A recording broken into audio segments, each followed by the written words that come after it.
তো নমস্কার বন্ধুরা, আপনারা দেখছেন মন্ডল সেবা কেন্দ্র ইউটিউব চ্যানেল। তো বন্ধুরা, যারা যারা কিন্তু পরিযায়ী শ্রমিকের অনলাইন আবেদন করেছেন অথবা যারা যারা কিন্তু আমাদের পাড়া আমাদের সমাধান যে ক্যাম্পে অফলাইনে পরিযায়ী শ্রমিকের ফর্ম জমা করেছেন, তার স্ট্যাটাসটা কিভাবে চেক করবেন, যে আপনার অ্যাপ্লিকেশনটার স্ট্যাটাস কিভাবে অনলাইন থেকে চেক করবেন, তার স্টেপ বাই স্টেপ প্রসিডিউর দেখে দেবো। যে আপনি অফলাইনে আবেদন করেছেন অথবা অনলাইনে আপনি আবেদন করেছেন, তার স্ট্যাটাসটা বর্তমানে কি, যে আপনার অ্যাপ্রুভ হলো কি হলো না, পরিযায়ী শ্রমিকের যে আপনি আবেদন করেছেন তার অ্যাপ্রুভ হলো কি হলো না, অথবা তার বর্তমানে স্ট্যাটাসটা কি হয়েছে, সেটা কিন্তু আপনি অনলাইন থেকে চেক করতে পারবেন। সেটা হতে পারে আপনি অনলাইনে আবেদন করুন অথবা অফলাইনে ফর্ম জমা করুন, সবাই কিন্তু অনলাইন থেকেই স্ট্যাটাস চেক করতে পারবেন। ঠিক আছে, তো সেই জন্য আজকে ভিডিওতে আপনাদের কিভাবে অনলাইন থেকে পরিযায়ী শ্রমিকের স্ট্যাটাস চেক করবেন তার স্টেপ বাই স্টেপ প্রসেস কিন্তু দেখে দেবো। ঠিক আছে, তো সেই জন্য ভিডিওটা প্রথম থেকে শেষ পর্যন্ত অবশ্যই দেখবেন মনোযোগ সহকারে, এবং আমাদের চ্যানেলে প্রথমবার ভিজিট করে থাকলে আমাদের চ্যানেলটিকে সাবস্ক্রাইব করে রাখুন এবং পাশে থেকে বেল আইকনটিকে অবশ্যই প্রেস করে রাখুন।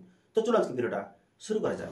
দেখুন, আপনি যদি পরিযায়ী শ্রমিক আপনি যদি অনলাইন আবেদন যারা করেছেন তাদের যদি এরকম একটি নাম্বার আপনাকে প্রোভাইড করেছে, উইন বলে একটি রেজিস্ট্রেশন নাম্বার প্রোভাইড করেছে, এবার এটা যদি আপনাকে প্রোভাইড করে তো সেক্ষেত্রে আমি বুঝতে পারবেন যে আপনি রেজিস্ট্রেশন করেছেন।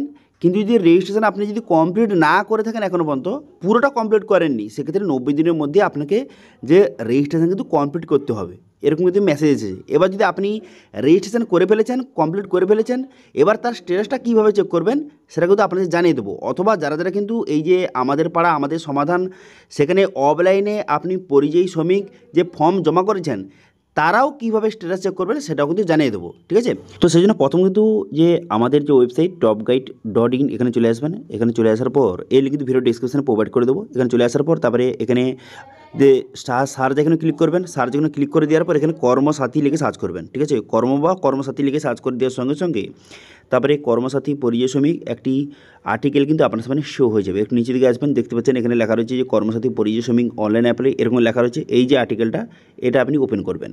এটা ওপেন করার সঙ্গে সঙ্গে এই আর্টিকেলটা আপনার সামনে শো হয়ে যাবে। এবার কী করবেন, একটু নিচে দিকে যাবেন। নিচে গিয়ে যাওয়ার পর অনলাইন অ্যাপ্লাই কীভাবে আবেদন করবেন এর লেখা রয়েছে, এবং এখানে দেখতে পাচ্ছেন পরিযায়ী শ্রমিক যে অফিসিয়াল ওয়েবসাইটের লিঙ্ক কিন্তু প্রোভাইড করে দেওয়া হয়েছে। এবার এই অফিসিয়াল ওয়েবসাইটে আপনি ক্লিক করবেন, করে দেওয়ার সঙ্গে সঙ্গে কর্মসাথী যে অফিসিয়াল ওয়েবসাইটে আপনাকে নিয়ে যাওয়া হবে। ঠিক আছে, তো এখানে চলে আসবেন।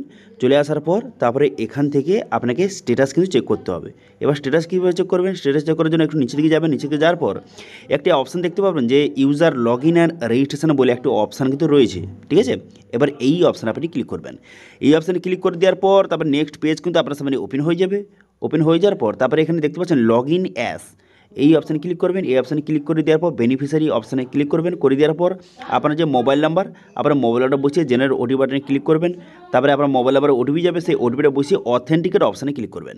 করে দেওয়ার পর আপনার সামনে কিন্তু এরকম একটি ড্যাশবোর্ড কিন্তু ওপেন হয়ে যাবে। এবার রেজিস্টার ইয়োর সেলফ এই অপশানে ক্লিক করবেন। করার পর এখানে যদি রেজিস্ট্রেশন নাম্বার শো হয় সেক্ষেত্রে আপনি বুঝতে পারবেন যে আপনার রেজিস্ট্রেশনটা হয়ে গেছে। ঠিক আছে, রেজিস্ট্রেশন কিন্তু করে দেওয়া হয়েছে। আপনি যদি যে অফলাইনে ফর্ম যদি জমা করেন, যে আমাদের পাড়া আমাদের সমাধান, সেখানে জমা করেন, এবার এখানে যদি আপনার মোবাইল নাম্বার দিয়ে যখন ড্যাশবোর্ডটি ওপেন হবে, এবার এখানে যদি এইভাবে রেজিস্ট্রেশন নাম্বার দেখায় সেক্ষেত্রে আপনি বুঝতে পারবেন যে আপনার অ্যাপ্লিকেশানটা অনলাইন কিন্তু করে দেওয়া হয়েছে এবং রেজিস্ট্রেশন নাম্বার কিন্তু প্রোভাইড করে দেওয়া হয়েছে। দেখতে পাচ্ছেন। এবার আপনার স্ট্যাটাসটা কীভাবে চেক করবেন যে আপনার অ্যাপ্লিকেশানটা অ্যাপ্রুভ হলো কি হলো না, বা বর্তমান তার কী অবস্থা সেটা জানার জন্য আপনি কী করবেন, তো সর্বপ্রথম এখানে প্রিন্ট সার্টিফিকেট অপশানে ক্লিক করবেন। করে দেওয়ার পর এখানে আপনার সমস্ত ডিটেলস শো হয়ে যাবে। এখানে অ্যাপ্লিকেন্ট নেম সমস্ত ডিটেলস শো হয়ে যাবে। শো হয়ে যাওয়ার পর এবার একটু নিচে দিকে যাবেন।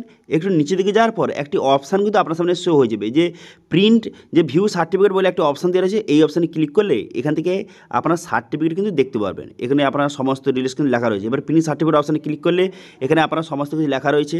দেখতে পাচ্ছেন এরকম সার্টিফিকেট আপনার সামনে শো হয়ে যাবে। এটা রেজিস্ট্রেশন হয়ে গেলে এই সার্টিফিকেট আপনি ডাউনলোড করতে পারবেন। এবার আপনার অ্যাপ্লিকেশানটা অ্যাপ্রুভ হলো কি হলো না সেটা জানার জন্য প্রিন্ট কার্ড অপশানে কিন্তু ক্লিক করবেন। তারপরে এখানে ভিউ কার্ড অপশানে ক্লিক করে দেবেন। এখান থেকে ভিউ কার্ড অপশানে ক্লিক করে দেওয়ার সঙ্গে সঙ্গে আপনার যদি কার্ডটা শো হয় সেক্ষেত্রে আপনি বুঝতে পারবেন যে আপনার যে অ্যাপ্লিকেশানটা অ্যাপ্রুভ কিন্তু হয়ে গেছে। অথবা এখানে ক্লেম অ্যাপ্লিকেশান এই অপশানে ক্লিক করলেও এখান থেকে আপনি দেখতে পারবেন যদি আপনার অ্যাপ্লিকেশান অ্যাপ্রুভ হয়ে গিয়ে থাকে সেক্ষেত্রে আপনার ডিটেলস কিন্তু শো হয়ে যাবে। এবার যদি এরকম লেখা থাকে যে আপনার এখনও পর্যন্ত রেজিস্ট্রেশন অ্যাপ্রুভ করা হয়নি সেক্ষেত্রে এরকম কিন্তু শো করবে। ঠিক আছে, তো এইভাবে আপনি খুব সহজে আপনি বাড়িতে বসে অনলাইন থেকে আপনি চেক করে নিতে পারবেন যে আপনার বর্তমানে যে পরিযায়ী শ্রমিক আপনি অনলাইন হোক অথবা অফলাইনে আপনি যে আবেদন করেছেন তার স্ট্যাটাসটা এইভাবে চেক করতে পারবেন। এবার এখানে যদি আপনার ডিটেলস শো হয়ে যায় যায় অথবা যে প্রিন্ট কার্ড অপশানে ক্লিক করে আপনার যদি কার্ড ডাউনলোড হয়ে যায় সেক্ষেত্রে আপনি বুঝতে পারবেন যে আপনার অ্যাপ্রুভ হয়ে গেছে। এবার যদি প্রিন্ট কার্ড অথবা যে ক্লেম অ্যাপ্লিকেশান এই অপশানে ক্লিক করে যদি এইরকম শো হয় যে আপনার রেজিস্ট্রেশন বর্তমানে অ্যাপ্রুভ হয়নি, তো সেক্ষেত্রে আপনি বুঝতে পারবেন যে আপনার এখনও পর্যন্ত পেন্ডিং অবস্থায় কিন্তু রয়েছে। ঠিক আছে, রেজিস্ট্রেশন করেছেন কিন্তু এখনও পর্যন্ত অ্যাপ্রুভ হয়নি। ওকে, বোঝা গেল, ক্লিয়ার? তো এইভাবে বর্তমানে আপনি পরিযায়ী শ্রমিক যে আপনি আবেদন করেছেন তার স্ট্যাটাস এইভাবে চেক করতে পারবেন। দেখুন, এবার স্ট্যাটাস যখন অ্যাপ্রুভ হয়ে যাবে, ঠিক আছে, যখন অ্যাপ্রুভ আপনার করে দেওয়া হবে পরিযায়ী শ্রমিক অ্যাপ্রুভ হয়ে যাবে এবং পরিযায়ী শ্রমিক কার্ড আপনি ডাউনলোড করে নিতে পারবেন। তারপরে সেটা দিয়ে আপনাকে সমশ্রী প্রকল্পের জন্য আবার কিন্তু আবেদন করতে হবে।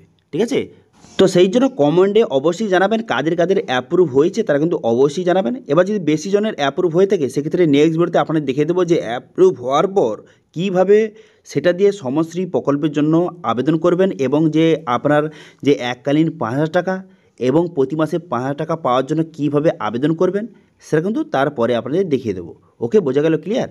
তো এটা ছিল আজকে আপডেট। ভিডিও ভালো হয়ে থাকলে ভিডিওকে লাইক করে দেবেন এবং ভিডিও কিন্তু বন্ধুদের সঙ্গে শেয়ার করে দেবেন এবং আমাদের চ্যানেলে প্রথমবার ভিজিট করে থাকলে আমাদের চ্যানেলটিকে সাবস্ক্রাইব করে রাখুন এবং পাশে থাকা বেল আইকনটিকে অবশ্যই প্রেস করে রাখুন। আজকে ভিডিওটা এই পর্যন্ত দেখা হচ্ছে নেক্সট ভিডিওতে। Thank you.